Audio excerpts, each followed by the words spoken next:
যার অন্তরে সরিষা পরিমাণ অহংকার থাকবে সে ব্যক্তি জান্নাতে যাবে না।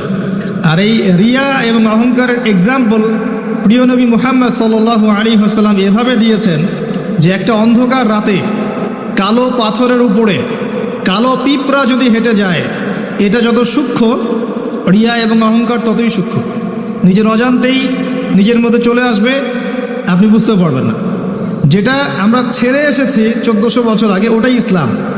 এখন আমরা যা করছি এর সব কিছু ইসলাম না। আমরা আমাদের ইসলামিক লেবাস পোশাকে যা করছি এগুলো সব কিছু ইসলাম না। 1400 বছর আগে যা ছিল ওটার নাম ইসলাম, প্রকৃত ইসলাম। এখন পালন করছি কথিত ইসলাম। কীরকম?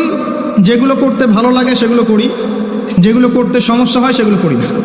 আল্লাহ পাক সূরা বাকারার মধ্যে বলেছেন 85 এবং 86 নম্বর আয়াতে, বা'দা আউযু বিল্লাহি মিনাশ শাইতানির রাজীম আফাতুমিনুনা বিবা'দিল কিতাব ওয়া তাকফুরুনা বিবা'দ।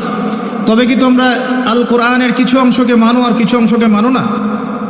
আল্লাহর কিতাবের কিছু অংশকে মানো, কিছু অংশকে মানো না। ফামা জাযাউ মান ইয়াফআলু যালিক ইল্লা